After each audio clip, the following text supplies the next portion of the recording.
The Indianapolis Colts must re-sign Alec Pierce and Daniel Jones for their 2026 plans. Let's get to it.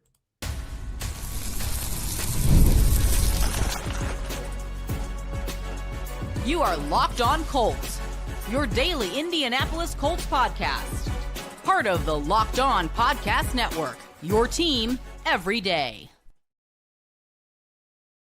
Welcome to Locked On Colts, part of the Locked On Podcast Network, now the #1 sports podcast network around. Hello, everyone. My name is Zach Hicks, your resident film nerd of HorseshoeHuddle.com. And of course, I'm joined, as always, by Jake Arthur, the boots on the ground for Round Table Sports, covering your Colts team.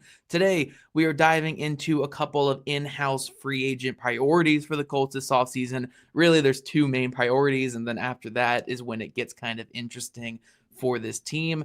Then we are going to dive into any extension candidates. I know we're in the middle of wanting to burn everything down this offseason as Colts fans, but there are a couple of players that are up for an extension that could help the Colts open up some cap space instead of just burning it down and cutting all the contracts. And then we're going to look at the building blocks on this roster. Are there building blocks on rookie contracts or on feasible contracts that are going to be with this Colts team for the next 5 to 10 years? We're going to dive into that to close out today's show. But Jake, when we talk about the in-house free agents, there's a tier of this where there's just two guys by themselves at the very top, and then you can talk about the rest of the free agents. But Daniel Jones and Alec Pierce, you kind of have to say them in the same breath. They are the most priority for this Colts team, especially Jones, because that's the quarterback that the Colts have all but committed to in all of their pressers since the end of the season. But I think for me, you have to put Jones and Pierce up there. Your 1,000-yard receiver who did what he did on as few catches, 47 catches for 1,003 yards. You have to bring that back. And then Jones, obviously the quarterback who looked the most promising since Phillip Rivers back in 2020. Those are the Colts' biggest priorities going into this must-win, heightened sense of urgency season in 2026. Yeah, without a doubt. When you look at the list, there's two guys you see and you say they really can't go into 2026 without them. And then the rest is just, it's kind of peppered with guys where it's like, yeah, it'd be nice if they would be back, but it's not like hypercritical. But with Jones and Pierce, it almost does seem like a package deal. And Pierce himself said during locker cleanout day, he's like, yeah, I mean, Daniel being here would be kind of a big draw for me, a big factor in me returning to Indianapolis. Which he does want to do, but would be wise to probably see what other teams might be offering if the Colts drag their feet at all. Because he's going to be a highly coveted player this offseason. But Jones, that's a foregone conclusion. They've, like you said, they've pretty much said we're confident we'll have something done in free agency to bring him back. They're already speaking as if their 2026 plans are with him at quarterback. So they may even have some sort of verbal agreement of like, yeah, let's not stray too far from each other this offseason. We'll get something done. Yeah. But Pierce has become their #1 receiver. He was just like the big play guy, and all of his targets were 15 plus yards downfield. But now we're seeing him do a lot of the like smaller things. He's winning closer to the line of scrimmage. There's things like in the red zone.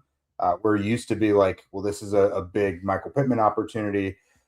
Pierce is kind of absorbing some of the responsibilities of other receivers now, it seems. And even with the arrival of a guy like Tyler Warren, who could have wound up dominating the target share and everything, Pierce has found a way, especially in the red zone, to still be just a huge critical piece. Yeah. So first 1,000-yard season, 2 years in a row, leading the league in yards per catch. He's more than just a big play receiver now. Yeah, no, for sure. And I expect both of those guys to be back. Like maybe there's something weird that goes on with Pierce, but I think both of them are going to be back for the Colts this next season. Mm-hmm. And then it's about finding the money for other players to re-sign or players on the open market. But these next two players, Jake, I put them in a similar tier because I think in a perfect world, the Colts would want both of them back, but the price tag might get a little bit tricky with them. And that's Braden Smith and Nick Cross, where Braden Smith, even with the injuries, even with some inconsistencies the last couple of years, offensive tackles are hard to find in this league. I could see him making anywhere between 10 and 15 million per year on the open market.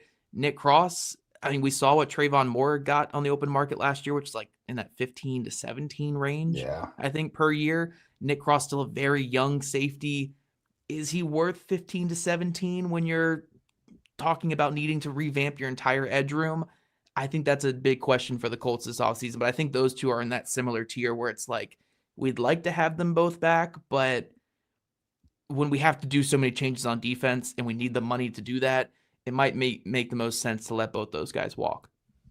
Yeah, I really struggle with Cross. Cross, I think, is a very good player, and it's beneficial to have him. He does have some issues in coverage, and like when there's a blown assignment, especially down near the goal line, it does seem like he's usually involved. Yeah. But how effective he is with everything in front of him and like in the box and everything, he's been arguably their most consistent defender the last couple of years. But the problem I do see with that is the price, like you mentioned. He's got consecutive 100-plus tackle seasons. He's been up there amongst the highest number of tackles for defensive backs each of the last 2 years. And he can take the ball away too. He's not a stone hands guy. Like he can and get those interceptions. A lot of the times they're downfield as well. So he's got the range. Like remember one of the biggest calling cards for him coming out of Maryland was I feel like he was kind of one of those Raz superstars, if I'm not mistaken. So there should be plenty of draw for him. If they stay around 10 or a little less, because we know the safety market always sucks every year for the most part. That's a very devalued position. Sometimes it's weird, like you mentioned with Morig. But if they could stay around 10 or a little less, I'm cool with that. Yeah, it really comes down if he's going to get the Morig contract, essentially, is what it. If he gets that, I think you got to let him walk. That's just too much for a guy who struggles so much in coverage. Like, just the depth issues and just the eyes. I mean, and again, you can go after that Houston game at the end of the season. They're blitzing late to try to prevent that field goal, and he's just in no man's land in coverage, just covering nobody. Where everyone else is doing man, he's just standing there. So it's like stuff like that. I think the Colts, if it gets up to like 15 to 17, you got to let him walk. Real quick, though, Jake, this next tier of guys, we'll go rapid fire with kind of my own tiers here. I think these are guys that you want back. They're probably not going to cost much, but I guess you could it doesn't hurt you if you let them walk, but I'd put these guys together. Mo Alley-Cox, Neville Gallimore, I guess Jermaine Pratt, maybe you put in this group too. I think those three are the guys I put together where it's like, sure, if they're like all under like $2 million, $3 million per year each, bring them back. Good depth, good players to have. But like, if somebody else wants to break the bank for, I'm not going crazy saying we need to have these guys back. But I think those are guys that, like, in a nutshell, you want to have those three guys back. Yeah, Gallimore is a priority for me personally. And with Mo Alley-Cox, you could probably make him interchangeable with Drew Ogletree. Again, for the second offseason in a row, I don't think it's necessary to have both. I think we even saw that this year. Like they did some cool things with everyone involved, but it's just probably not necessary when you have Tyler Warren playing as much as he can. Jermaine Pratt, that is an intriguing one, but they want to get younger and faster at the position. And although he was their best linebacker this year, I think it's probably just that they will move on most likely. Yeah. But yeah, Gallimore is a guy for me, especially Buckner is so much in the air right now. Even if he does return, how confident are you going to be with the neck? And that's far from the only injury he's had in the last few years. So Gallimore, I would absolutely bring back as long as it doesn't get overpriced. Yeah, no, I mean, if it's under like $3 million per year, like sure, just bring him back. And this last group of guys, Jake, are guys you probably let walk. I think if you're the Colts, but of unrestricted free agents, I think these are guys you let walk. That's Kwity Paye, Drew Ogletree. Maybe in the world you could bring Ogletree back, but honestly, just get a different tight end three. One or the other. Than Ogletree. It's whatever. Samson Ebukam, Tyquan Lewis, Rodney Thomas, Eric Johnson, like all of those undrafted or all those unrestricted free agents, like I'd probably just let them go. Maybe they can come back on like a 1 year vet minimum contract just to fill out space. But for the most part, I don't really care for bringing back any of those guys. Like if you want to get younger and faster on defense, don't bring back Tyquan Lewis. Don't bring back Samson Ebukam. Rodney Thomas, he's fine, like whatever. But like, just move on from these guys and get some new faces in here. Yeah, there's nothing other than like if you just absolutely love them as people. There's nothing about them as players that should really draw you to say that they can't be replaced by, again, just fresh energy in the building, because those are all guys that play. So yeah, as far as all those guys go, I'd be fine letting them walk. Yeah, and that's our quick free agent preview. Don't worry, guys. We have plenty more free agent previews coming the rest of the offseason. But coming up, we're going to talk about some extension candidates with this Colts team. Are there players on this roster worth extending, or are you guys so angry with this team that you just want to get everybody out of here? We'll talk about some extension candidates in just a second.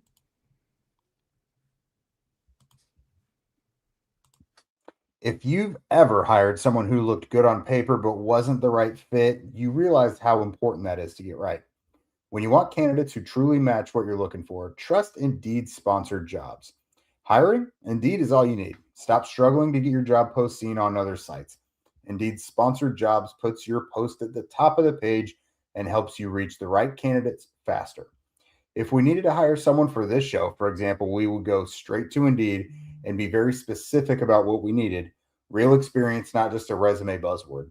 Instead of struggling to get your job post seen, Indeed Sponsored Jobs helps your listing stand out and reach quality candidates faster.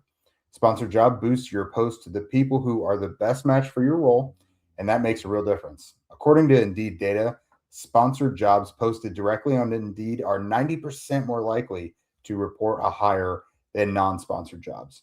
So spend more time interviewing candidates who check all your boxes with less stress, less time, and more results using Indeed Sponsored Jobs. Listeners of this show get a $75 sponsored job credit to help give your job the premium placement that it deserves at Indeed.com/LockedOnNFL. Just go to Indeed.com/LockedOnNFL right now and support the show by saying you heard about Indeed on this podcast. Terms and conditions apply. Hiring? Do it the right way with Indeed. And new year, new systems, guys. This is a time when a lot of us look at the messier parts of how we run our business and think there has to be a better way. And there is. Streamlining your communications is one of the quickest upgrades that you can make. That's why today's episode is brought to you by Quo, spelled Quo, the smarter way to run your business communications. Because when your team is reachable, organized, and communicating in one place, you're not just working cleaner, you're creating more opportunities to connect with customers. Your whole team can call and text from one shared business number so nothing gets missed. Everyone sees the full conversation thread, and which makes the replies faster and more personal. It works right from your phone or computer, and you can even keep your existing number. And Quo's smart AI tools automatically log calls, summarize conversations, and highlight the next steps. It's no surprise that Quo is the #1 rated business phone system on G2, trusted by more than 90,000 businesses, from solo operators to growing teams. Make this year where no opportunity and no customer slips away. Try Quo for free, plus get 20% off your first 6 months when you go to quo.com/lockedon. That's Quo, QUO.com/lockedonnfl. Quo, no missed calls, no missed customers. And Locked On Colts everydayers, thank you for making Locked On Colts your first listen today and every single day. And if you haven't already, check out the new Everydayer Club. You can check out our audio ad-free and get an invite to the members-only Locked On Everydayer Club Discord server, which includes a group chat for listeners of our shows. Go to lockedoncolts.supercast.com to join or even gift a subscription. We are back, guys, talking about extension candidates for this Colts team. And I think the one that we have to talk about first, because it's one that'll almost certainly happen this offseason, Jake, is Quentin Nelson, the future Hall of Famer, future Ring of Honor, future anything that you want to call him, the best pick of the Chris Ballard era, the best player on this team in the last 10 years, whatever it's been. Quentin Nelson will be getting his extension this year. It'll lower his cap for this upcoming season. It'll lock him up to be a Colt until he retires, most likely. And yeah, Quentin Nelson deserves every bit of money. I think we can all agree on that. I know some people are saying trade Quentin Nelson because you can get draft picks back. But here's the thing.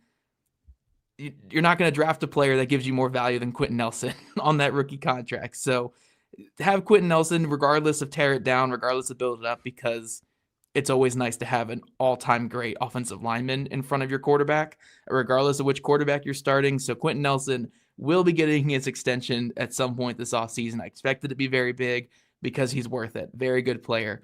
Outside of that, though, Jake, we have some interesting names of guys where it's like they're on that fringe of like, do you cut them to open up the cap space? Do you trade them to open up the cap space? Or do you extend them to open up the cap space. Michael Pittman Jr., I think, is one of those guys, right? Like, we've been operating with the cut or trade mindset there, but the Colts and Chris Ballard in particular might be operating from the extension standpoint. And Grover Stewart, I think, is another guy who falls in that same category where the Colts can save over $12 million by cutting or trading him this offseason, but an extension could also open up some of that cap space. So I think those are two players where, again, we've been talking about them as cut candidates or trade candidates. But from the Colts perspective with Chris Ballard, he might be thinking extension candidates because that's typically how he's operated. Yeah, that's the way he's going to get around the having to make a really grueling, tough decision. Is he'll get that cap space cleared up, but it's not going to be at the expense of sending that player packing. But no, Quentin, like you mentioned at the top, that's an obvious one. We saw, to a smaller degree, Kenny Moore restructured his deal during the season, which created the cap space they needed to sign Jermaine Pratt. So with Quentin Nelson, I imagine they'll do something quite similar, but just, again, at a bigger scale, opening up more cap space, because that's a guy who annually costs you over $20 million in cap space. Yeah. So you'll use the signing bonus to offset some of that. Yeah. You'll push some of it to future years to where when you extend him again, you won't have to fight it too much. So yeah, Quentin Nelson, they'll work around that, but he'll get his extension because he deserves it. Yeah, he's also someone who wants to win, and he knows, like, he can see all the BS that's going on, and if he wants to stay a part of this team, he's likely going to want to open up space to bring in better players here. Yeah. So he's that type of guy. But yeah, like you mentioned, so many of these other guys are ones who we've talked about them just cutting otherwise.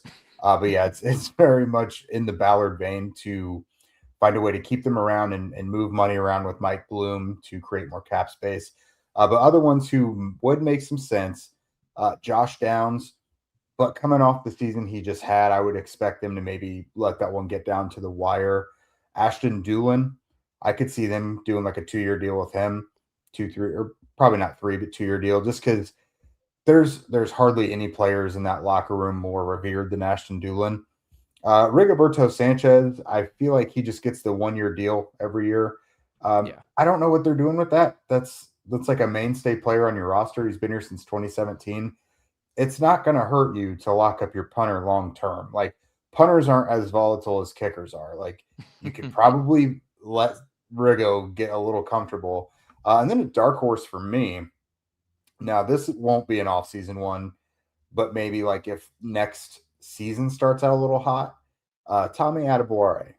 Yeah. What do you think about that one? Because like, he is taking a natural progression, and if that continues in the next year, then that's a guy who would probably earn decent money on the open market next year.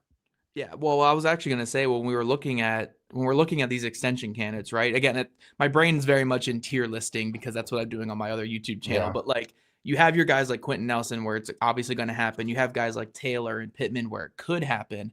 But then you have that question mark where it's like Adetomiwa Adebawore and Josh Downs. They're not necessarily in that same risk as Alec Pierce was, where last offseason, the Colts probably could have extended Pierce. Now, again, it takes two to tango. We don't know how open Pierce was to an extension.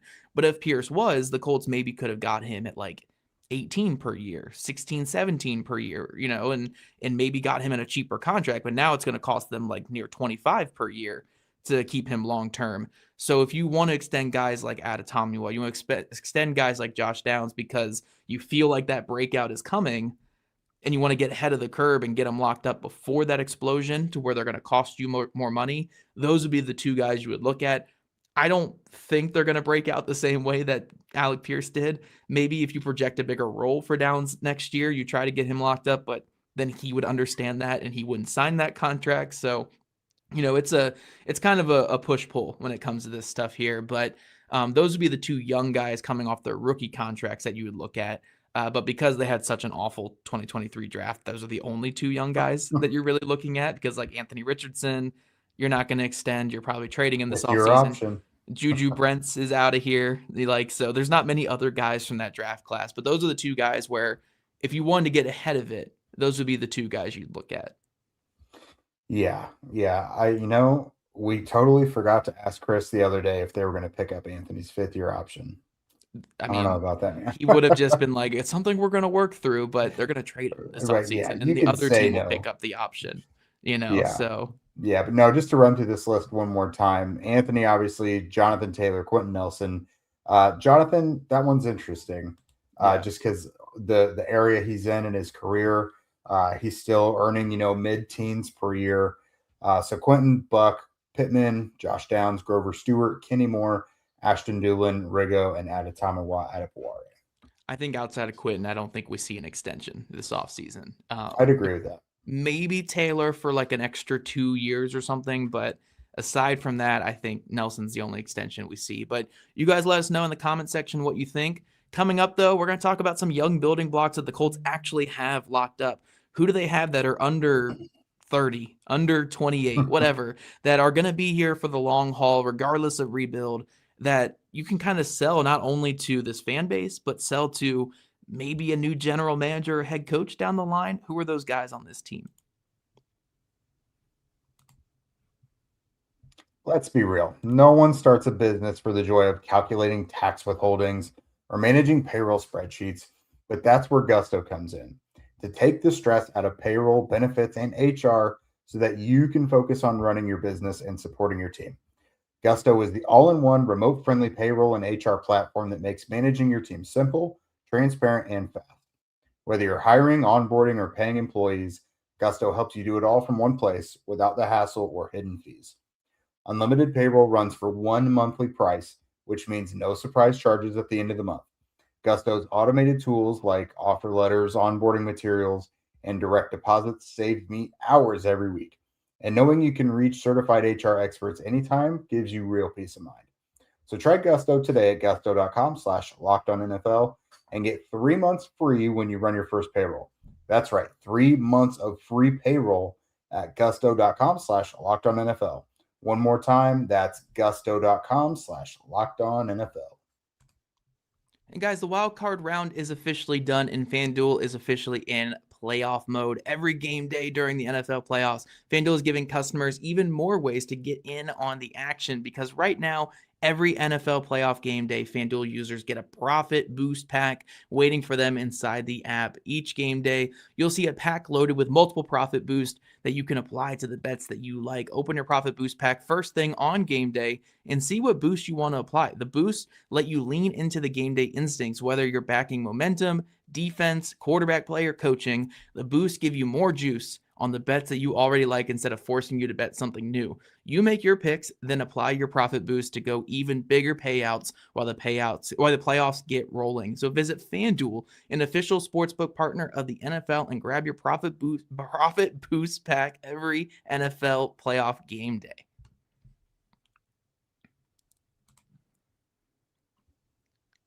Alrighty, Locked On Colts everydayers, we are back, as I've been gargling on nails, I guess, all episode with some of these flubs, but we are back talking about some of the younger building blocks on this team going forward. Like, what are the selling points of this roster that are on rookie contracts or maybe locked up on long-term extensions? And Jake, I mean, the first two guys I think we have to talk about are, one, the guy they extended prior to last offseason, and then two, the guy they just traded 2 first-round picks for, because those are probably your biggest building blocks. Bernhard Raimann at left tackle, for my money, is a top 10 left tackle in football, would be a Pro Bowler in most years if the Colts were a playoff team. But because the Colts aren't a playoff team, they're not getting him in the Pro Bowl, because that's just how this works. And then Sauce Gardner, I mean, you're trading 2 first-round picks for a guy who's 25 years old, who's been a first-team All-Pro at corner. I still think, for my money, he's a top 10 corner in football. Just needs to get back out there and stay healthy. We saw some good moments when he played, but I mean, those are 2 premier players at premier positions, left tackle and cornerback, that the Colts are locked into for quite a long time. So they're not all rookie contracts, but those are 2 guys that the Colts are relying on for a long, long time, regardless of status of the roster or the team. No, a lot went wrong this year, but if those guys weren't going to be building blocks moving forward, then it was disaster time. Because Bernard is $100 million tackle, and obviously with Sauce, that's he was the most handsomely paid corner in the NFL by the Jets, and then gets traded here for 2 first-round picks. So yeah, they better be part of the future plans. You don't want to have to replace a left tackle, obviously, and I would agree with you. I think Raimann, There's some times he has some warts that makes me scratch my head a little bit, but at the same time, he is a well above average tackle, and you don't want to find yourself looking for those. So he's definitely included in that. Sauce, the name of the game nowadays. I mean, there's running is kind of coming back up, but you have to have someone that can defend in man coverage specifically, and in this defense specifically with Lou Anarumo. So Sauce included. Looking forward to seeing him healthy next year and not like coming off of the heels of 2 Europe trips and like having to play a game in 3 days. Like I want to see Sauce with the Colts with a full off season of just normalcy, whatever that means for the Colts.